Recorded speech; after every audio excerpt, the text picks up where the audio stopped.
Allez, bonjour à tous, j'espère que vous allez bien. Aujourd'hui, on va analyser le marché, on va se concentrer sur Bitcoin qui est en train de casser ici des résistances, donc c'est plutôt pas mal. On verra les altcoins et Ether comme d'habitude. J'ai noté également 4 altcoins que vous m'avez demandé d'analyser dans la dernière vidéo, donc voilà, on verra tout ça en détail. Alors avant de parler du Bitcoin, je tiens à vous rappeler de l'offre du moment. Il te reste que quelques jours maintenant pour profiter des 200 € offerts sur le programme Devenir Trader. C'est l'offre de cette début d'année 2025. Ça va te permettre tout simplement de bien commencer l'année en ayant une stratégie de trading rentable, en ayant un plan concret, savoir comment toi créer ta propre stratégie, être autonome et devenir un trader rentable. Plus de 30 heures de vidéos, 15 modules où je te partage toutes les connaissances que j'ai acquises ces dernières années.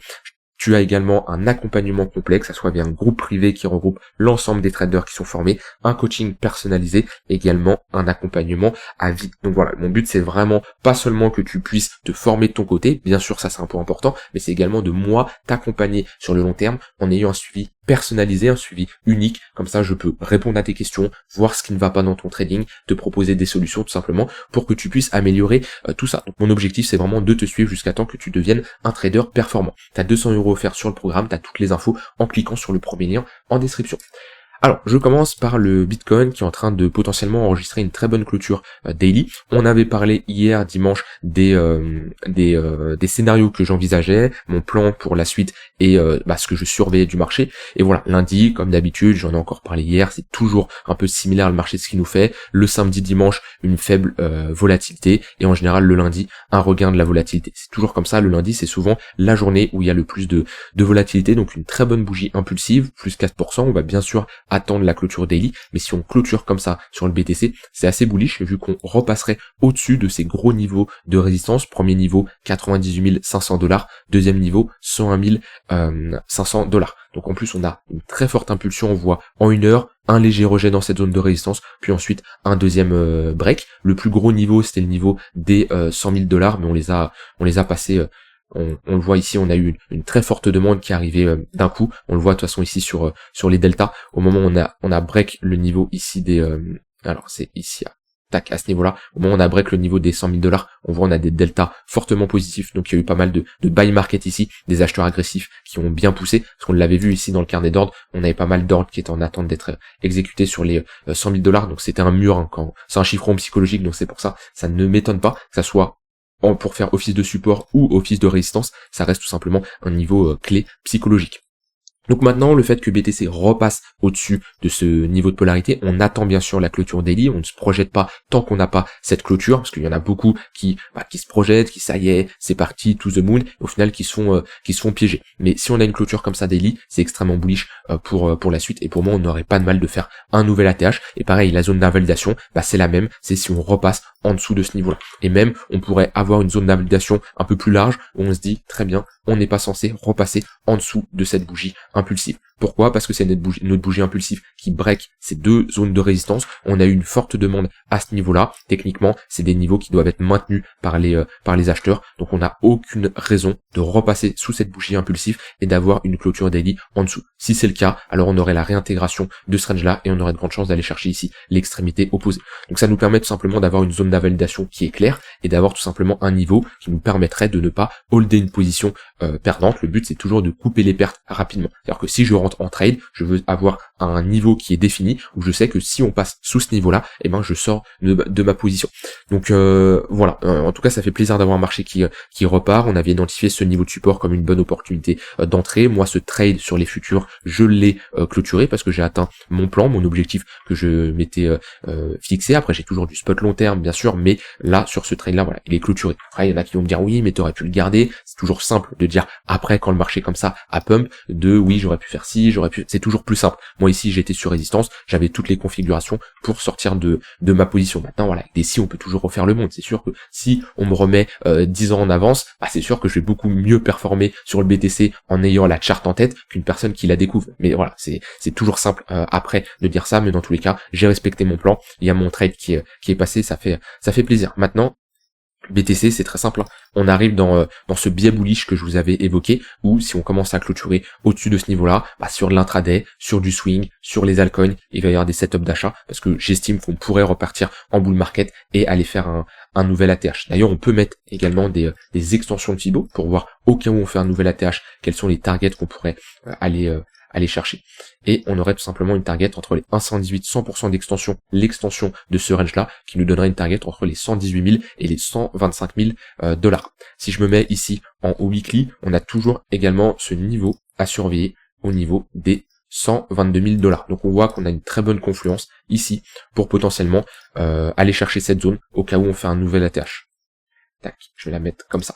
Donc ouais, à partir de ce niveau-là, on serait à peu près sur un plus 20%. Dans tous les cas, Bitcoin, ça reste un actif avec une forte capitalisation. Comparé à des altcoins qui peuvent faire des x3, x4 assez rapidement, Bitcoin ne peut pas faire un x3 comme ça aussi vite. Et ça nous le ferait passer de 100 000 à 300 000 dollars. Au vu de la capitalisation, ce n'est pas possible. Donc voilà, maintenant, c'est tout à fait logique. Plus une crypto est capitalisée, plus un actif même de manière générale est capitalisé, plus en général vous prenez beaucoup moins de risques. Et oui, c'est beaucoup plus risqué d'investir sur une altcoin que d'investir sur Bitcoin. C'est beaucoup plus risqué d'investir sur une entreprise, une action, que d'investir dans le S&P. C'est tout à fait logique. Donc automatiquement, plus vous prenez de risques, plus la récompense sera potentiellement élevée. Mais de l'autre côté, vous prenez un risque beaucoup plus important.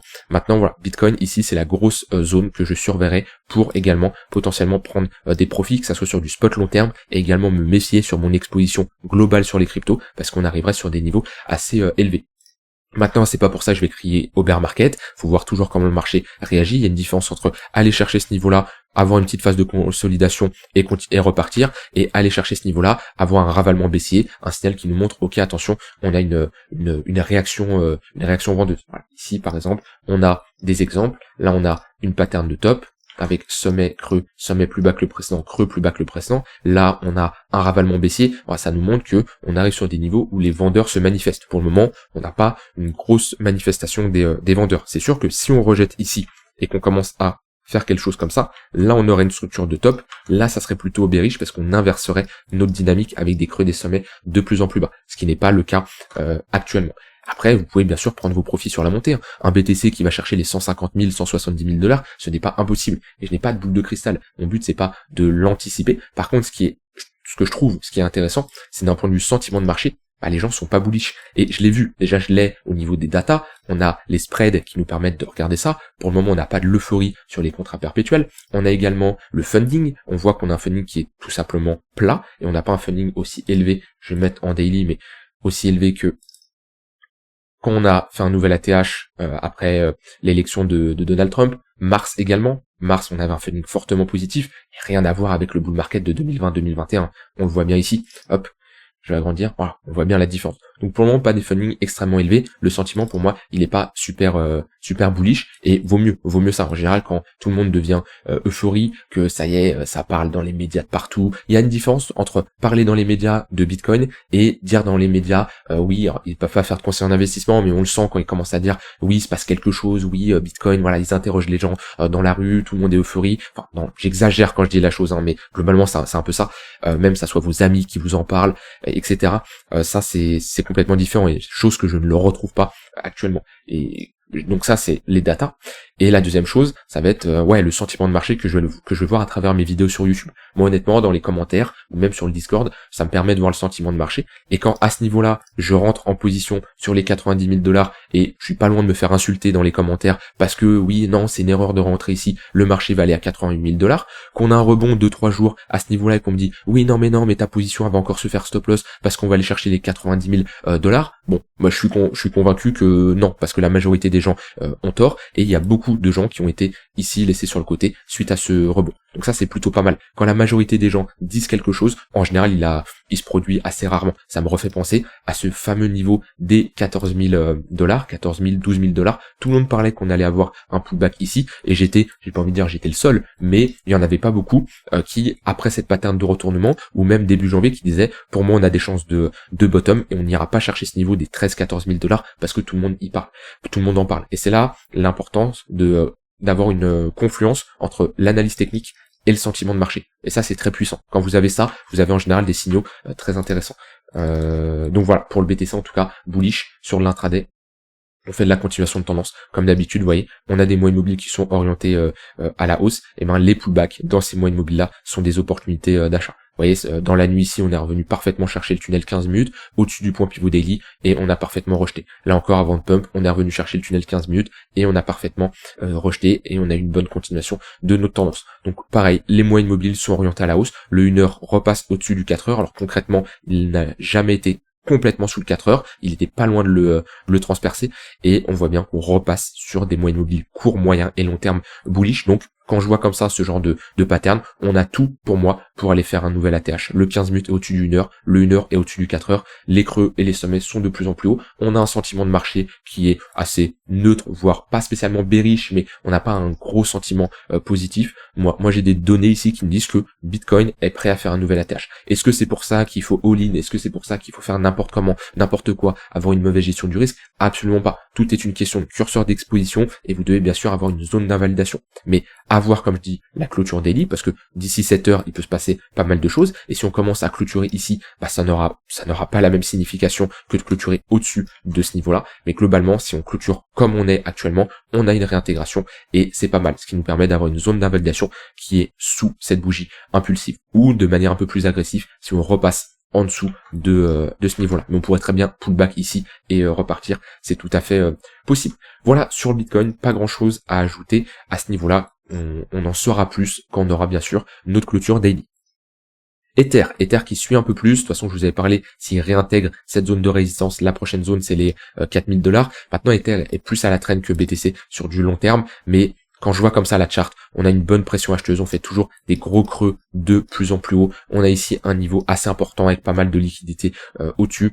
Je vois mal Ether ne pas faire un nouvel ATH. Et je suis beaucoup plus, alors de manière générale, j'ai toujours été beaucoup plus bullish sur Ether que sur Bitcoin. C'est vrai, j'aurais pu avoir une meilleure exposition plus importante sur Bitcoin, parce que actuellement mon exposition est de 16% Bitcoin, 35% Ether, et le reste c'est des altcoins, donc j'ai toujours cette équivalence, enfin c'est 50 Bitcoin Ether, 50 altcoins, c'est comme ça que je fonctionne et c'est ce qui me correspond le mieux, mais j'avais une plus grosse exposition en Ether qu'en Bitcoin, c'est peut-être l'une de mes erreurs que j'ai faites sur les derniers mois, vu que Bitcoin a quand même bien surperformé Ether, mais en tout cas à l'heure actuelle, pour moi Ether a un plus gros potentiel que Bitcoin, parce que Bitcoin, allez, au grand maximum il fera un x2, admettons on va chercher les $200 000, que pour moi Ether, il a le potentiel d'aller faire un x3, x2,5, x3, et encore même le x2 sur BTC, il est un peu énorme. On va dire un plus 50%. Que Ether, un plus 50%, ça le ramène juste au niveau des $5500. Pour moi, il a le potentiel d'aller bien plus haut. Donc si Ether décide à rattraper son retard, qu'il y a une demande, ça peut aller très vite. Et pour moi, j'en parlais, hein, mais l'altcoin season que tout le monde attend, c'est Ether qui donnera le go, et le go sera enclenché si on commence à dépasser les $4000. C'est un gros pivot sur Ether, c'est la dernière grosse résistance avant l'ATH. Et pour le moment, on n'anticipe pas la cassure de celle-ci, parce qu'on ne peut pas du tout l'anticiper. Mais voilà, à voir quand on ira chercher ce niveau-là, comment le marché se comporte. On a déjà rejeté 2 fois. C'est un niveau de résistance, donc il a plus de chances de rejeter à nouveau. Par contre, si on break, pullback, pour moi, on pourra avoir une altcoin season qui est déclenchée et un Ether qui accélère et qui va faire un nouvel ATH. Maintenant, sur du court terme, c'est globalement la même chose. Ici, je prends la charte d'Ether. Pareil, on a des moyennes mobiles qui sont orientées à la hausse. On voit bien que le tunnel 15 minutes fait parfaitement office de support, avec des creux et des sommets de plus en plus haut. Donc pareil, les pullbacks à l'intérieur des moyennes mobiles sont des opportunités d'achat. Pas besoin d'avoir 40 000 indicateurs. Vous voyez comment je fonctionne, ceux qui me suivent depuis des mois, voire même des années, c'est très simple. J'utilise toujours les mêmes outils, les mêmes indicateurs. C'est d'ailleurs ceux que j'enseigne à l'intérieur de mon programme, mais vraiment on rentre dans les détails, dans les différentes façons de les utiliser. J'ai des stratégies que je vous présente avec, mais ça sert à rien de s'éparpiller et de changer d'indicateur tous les jours, toutes les semaines. Et j'en vois beaucoup qui font cette erreur-là de chercher l'indicateur magique. Vous voyez, c'est un peu le syndrome de l'objet brillant. C'est-à-dire que on se lance dans quelque chose, hop, il y a un petit objet qui brille un peu plus loin, tac, on laisse ce qu'on est en train de faire et on va voir cet objet brillant. Et les indicateurs, c'est souvent la même chose. On voit un indicateur sur YouTube, on veut l'essayer. Puis après, on voit une vidéo qui sort sur YouTube, nouvel indicateur magique, 97% de réussite, tac, on va vite s'empresser de l'utiliser et on le teste. Et au final, on ne progresse pas. Alors que la meilleure chose, c'est de prendre 2-3 indicateurs, de les répéter, trader avec, tester, retester, et on va devenir beaucoup plus compétent. Et moi, voilà, les moyennes mobiles, c'est des moyennes mobiles, hein, les tunnels Vegas, les points pivots, le MACD, des indicateurs comme ça, assez classiques, je les utilise depuis des années. Alors bien sûr, quand j'ai commencé, j'ai un peu tout testé, moi aussi je suis passé par là, j'ai testé le RSI, j'ai testé le MACD, j'ai testé même des indicateurs qui sortaient du lot. Mais tout peut marcher. Tout peut marcher. Le but, c'est d'avoir une stratégie et d'avoir des indicateurs qui sont en lien tout simplement avec votre profil d'investisseur. Mais tout peut marcher. Moi, je me rappelle en 2020-2021, il y en a qui tradaient avec les cycles de la Lune. Moon Cycle, phase de la Lune. Regardez ça. Hop, je vais peut-être en choquer certains. Mais ça marchait. Alors, je sais plus si ça marche toujours. Mais à l'époque, donc en fonction des pleines lunes, on avait tout simplement des signaux de top et des signaux de bottom sur le marché. Et ouais, ça marchait bien, oui. Top de marché, bottom de marché. Bon, lui, il a pas très bien fonctionné. Bottom de marché. Top de marché ici. Bottom. Top. Bottom. Top. Vous voyez, ça marche plutôt bien. Et ça n'a rien à voir avec techniquement, ça n'a rien à voir avec le marché. Mais voilà, des fois, on a des signaux comme ça, vous voyez, top de marché, bottom ici, top, bottom, etc., etc. Alors, je ne sais pas si ça marche encore, mais voilà. Après, il y en a qui vont l'utiliser, ils ne vont pas être rentables avec, parce que on peut pas utiliser qu'un indicateur comme ça qui va nous donner un signal d'achat ou de vente. Il y a une question de money management, gestion de risque, il y a une question de bien gérer ses émotions, et puis faut chercher à avoir plusieurs confluences, c'est-à-dire que moi quand je trade, j'utilise pas un indicateur, j'ai utilisé l'action du prix, il va y avoir le contexte de marché, il va y avoir la dynamique, la structure de prix et plein d'autres informations plein d'autres informations comme ça. Puis après c'est que du test. C'est vous avez une stratégie de trading, vous la testez, vous faites 200, 300 trades, pas mal d'échantillons comme ça et après vous faites des stats. Et c'est comme ça, ou si vous prenez énormément de data, vous pouvez backtester votre stratégie. Vous allez voir peut-être que votre stratégie a de meilleurs résultats le lundi. Que vous allez avoir de meilleurs résultats en étant short plutôt que long, que vous allez avoir de meilleurs résultats en tradant Solana. Et c'est comme ça, vous pouvez affiner votre stratégie, la peaufiner et avoir encore de meilleurs résultats. Ça passe par une phase de backtesting, avoir un grand nombre d'échantillons de trades, et c'est comme ça vous aurez tout simplement de meilleurs résultats en trading. Si vous tradez à l'aveugle, si vous n'avez pas de stratégie et vous ne savez pas trop, globalement, est-ce que votre stratégie fonctionne ou pas, ça c'est parce que vous ne l'avez pas backtesté avant. Que si vous avez des stats, vous avez confiance en votre stratégie, parce qu'elle a été prouvée que sur un grand nombre d'échantillons, elle marchait. Mais ouais, ça c'est vraiment une phase importante du trading ça sert à rien d'avoir 40 000 indicateurs sur cette charte, et le plus important c'est d'avoir des stats qui vous montrent que votre stratégie est gagnante. Voilà, je me suis un peu emporté, mais j'aime bien toujours comme ça vous donner des conseils qui vous permettront simplement d'être meilleur dans votre quotidien de trader. Donc voilà, Ether, plus rien à ajouter de plus, suivez les moyens mobiles comme ça, 15 minutes, 1 heure, c'est des opportunités d'achat à chaque fois qu'on a tout simplement des pullbacks dedans. Alors, au niveau des altcoins, Bitcoin dominance qui est en hausse, c'est un peu pareil quand Bitcoin casse de gros niveaux, comme les grosses niveaux de résistance qu'on a identifiés, les 100 000 $, on a souvent un pump de la Bitcoin dominance, puis après en général Bitcoin rentre dans une phase de latéralisation, et c'est là où les altcoins peuvent en profiter. Donc je serais pas surpris dans demain ou après-demain d'avoir des altcoins qui performent. C'est un peu similaire à un Bitcoin pump le premier jour, puis après on a les altcoins qui pump à leur tour.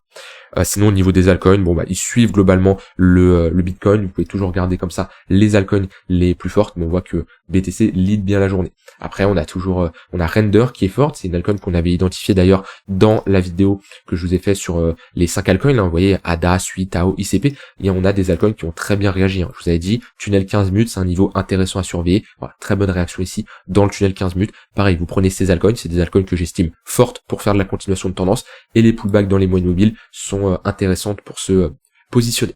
Alors, je vais analyser les altcoins que vous me demandez tout simplement d'analyser. Hop. J'ai IO. On va se mettre en weekly, Binance. Alors, hop.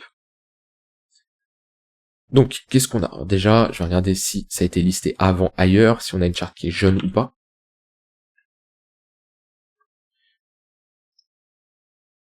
Alors, ça n'a pas l'air. Ok, j'ai une charte qui est assez jeune. Alors, ce qu'il faut prendre en compte, c'est que on a ici un circulating supply de 128 millions et un total supply de 800 millions. C'est-à-dire qu'on va avoir des déblocages de jetons. On voit que on a un market cap de 500 millions et une FDV de 3 milliards. Donc, comme je l'ai dit pour SUI la dernière fois, c'est des tokens qui peuvent très bien performer en bull market. Par contre, en bear market, soyez très vigilants. On aura des déblocages de jetons qui peuvent impacter, bien sûr, le prix du token. On peut regarder ça ici. Est-ce que je vais avoir des infos sur Yo?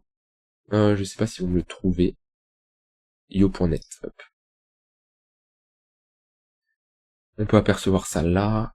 Je descends. Et vous voyez, hop, début 2026, on aura des déblocages de jetons. Alors, ce qui est bien, c'est que on a un déblocage qui est bien contrôlé, qui s'étend jusqu'à 2044. Donc, on va pas avoir de fort déblocage de jetons, mais on a quand même des déblocages qui actuellement on a un prix à 3,9 $. Vous pouvez voir ici qu'on a des acteurs hein, du marché qui ont pu profiter de prix extrêmement faibles, et mettez-vous à leur place. Est-ce que lorsqu'on débloque vos jetons et vous êtes par exemple sur un x30, x40, est-ce que vous prenez vos profits? Bien sûr. Maintenant, le déblocage est de manière linéaire et surtout il se prolonge jusqu'à 2044, donc c'est pas des forts déblocages comparé à certaines cryptos où on peut débloquer tout ça en l'espace de 3-4 ans. Là on a quand même un déblocage qui se fait sur le temps, donc c'est beaucoup plus contrôlé selon moi. Donc ouais, niveau token mix là-dessus sur la période de la phase de déblocage, c'est plutôt pas mal, donc ça sera beaucoup moins impacté qu'une crypto qui débloque énormément.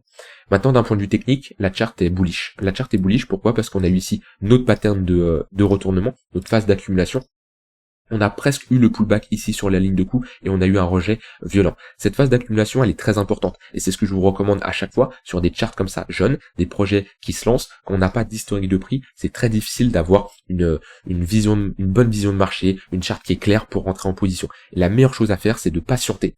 Le marché tombe, le marché baisse, pas de souci, on patiente. Hein, vous voyez, il prend quand même ici un moins 70%. On patiente jusqu'à trouver ici une phase où le marché rentre dans un range. Il nous montre qu'au moment où on a break ici, et là on a pullback sur la ligne de coup, là on a un signal qui nous dit, ok, on a trouvé une zone où le marché estime que c'est un niveau intéressant pour se positionner, et cette zone-là, la demande est supérieure à l'offre. Quand on a ce genre de signaux, eh ben c'est déjà très intéressant sur une charte, parce qu'on a un point de repère. Même si on a très peu d'historique, on sait que là on a un niveau de support. Ça nous permet plusieurs choses. Un, déterminer une zone d'achat, qui est pertinente, par exemple la ligne de coup, au moment où on a ici break pullback, et de 2, avoir une zone d'invalidation. Si on commence à clôturer en weekly sous ce niveau-là, on perd un gros niveau, et vaut mieux sortir de notre position.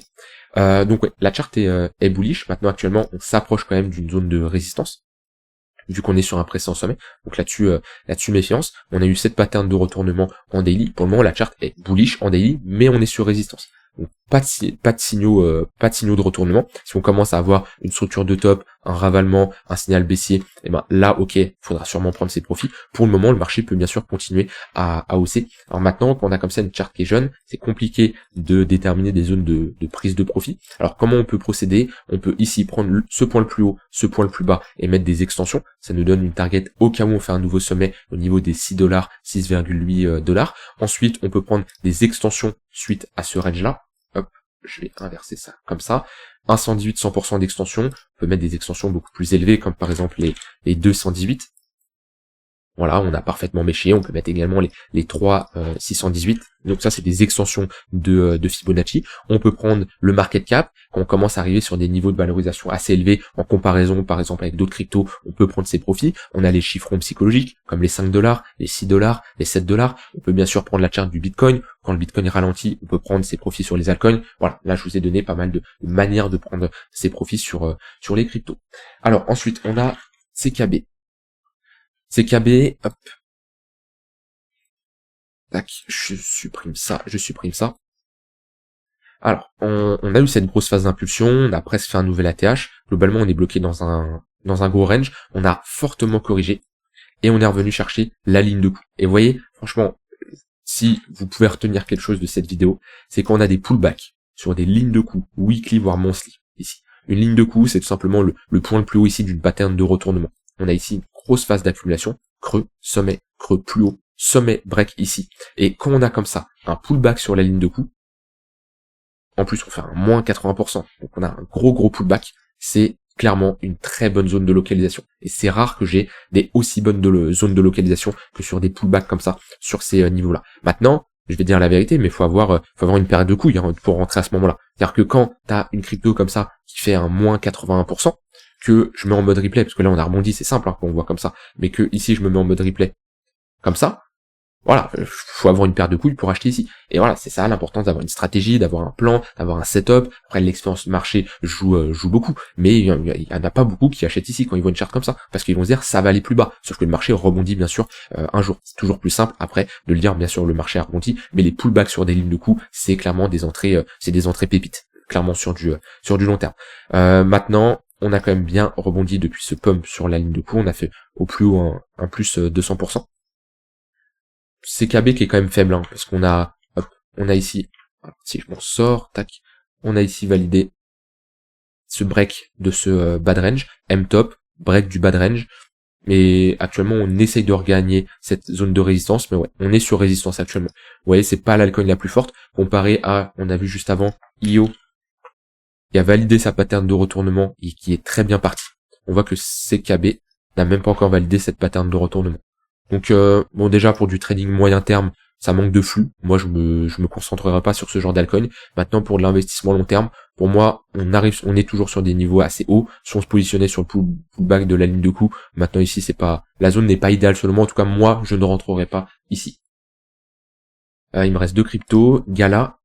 Alors, Gala, qu'est-ce qu'on a? Tac. Hop là. Je vais supprimer ça. On est toujours dans un range, dans un gros range ici, toujours bloqué entre deux bornes. Plusieurs manières de se positionner pour les cryptos qui sont dans ce type de configuration. Soit vous attendez un retour bas de range à ce niveau-là, ou pullback sur la ligne de coup. Donc globalement, voilà, sous les 0,025, c'est une bonne zone. Soit vous attendez le break du haut de range pour faire de la continuation de tendance et jouer le break. Parce que là, on sortirait d'une phase d'accumulation de plus de 2 ans. Et en général, un gros range comme ça qui break par le haut, c'est au moins pour revenir chercher ces 0,382. C'est un grand minimum. 0,382 après une phase de latéralisation comme ça, c'est une target réaliste. Donc voilà, plusieurs manières de rentrer. On n'anticipe jamais la cassure d'un range, hein, parce que ça se trouve, c'est une crypto qui va range pendant qu'on a une altcoin season, pendant qu'on a un bull market. C'est pas parce qu'on a une altcoin season que 100% des cryptos vont pump. Mais ouais, moi c'est les deux manières que je surveillerai pour me positionner. Un retour bas de range, bonne zone pour chercher des achats. Et on a une zone d'invalidation si on a de l'acceptation sous cette phase de latéralisation. C'est-à-dire si on commence à break, faire un all-time low, bah là on peut clairement sortir de position. Ou jouer le break avec une zone d'invalidation, bien sûr, si on réintègre le range. Parce que là si ça part, bah, ça doit partir. Donc on doit pas commencer à break, réintégrer. Voilà, là vaut mieux sortir parce que sinon voilà, on a de grandes chances de revenir chercher des extrémités opposées. Voilà sur Gala et sur Chainlink. Sur Chainlink, on m'a dit oui, quelle serait ta zone de rechargement long terme. Actuellement, on n'est pas dans une bonne zone sur Chainlink, surtout qu'on a eu des prix comme ça aussi beaux, hein, sur Chainlink, qui est un très bon projet. Moi, je suis investi dessus, hein, au niveau des 5,7 $. J'avais même des fonds qui sont bloqués toujours sur FTX, où j'avais du Chainlink pareil à acheter à des prix assez faibles. J'avais remis une cartouche sur Chainlink quand on était ici vers les 12,5 $, je crois, il me semble, 12,5, 13 $. Et on est bien parti. J'ai mon gros TP long terme qui est ici sur Chainlink. Après j'ai des TP long terme sur des extensions de Fibonacci. Mais ouais, très bon projet. Maintenant pour se positionner, ouais, on n'est pas dans la zone idéale. Je vais tracer un Fibo. On voit qu'on a maintenu ici les 0,382, c'est tout simplement notre premier arrêt. Tant qu'il se maintient, on reste dans cette impulsion haussière. On avait une bonne confluence d'ailleurs avec le pullback sur le précédent sommet. Pour l'investissement long terme, moi je recommande toujours la zone des 0,618. Alors je dis pas qu'on va y aller, mais c'est une zone que je recommande pour avoir un niveau d'investissement professionnel. Par contre, quand on est en bear market, on peut avoir des niveaux beaucoup plus bas. Et là, je recommande même les 0,886. Vous voyez, on a parfaitement bottom dessus. Mais si on vient chercher les 0,118, bonne zone en bull market. Par contre, en bear market, on peut viser des niveaux beaucoup plus bas. Je ne sais pas si on va y aller. Si on fait un nouveau sommet, eh ben, il faut bien sûr réorienter notre Fibo en conséquence. Voilà pour les altcoins. J'ai terminé là-dessus. Bitcoin, on fera un suivi, mais surveillez surtout la clôture daily. N'hésitez pas d'ailleurs à rejoindre le Discord pour qu'on parle de cette clôture, pour qu'on parle tout simplement du marché des cryptos, des trades qu'on peut prendre. Et si vous voulez vous former, avoir une stratégie et être rentable en 2025, tu peux profiter de l'offre en cours en cliquant sur le premier lien en description. Je te souhaite une très bonne fin de journée et je te dis à demain. Bye bye.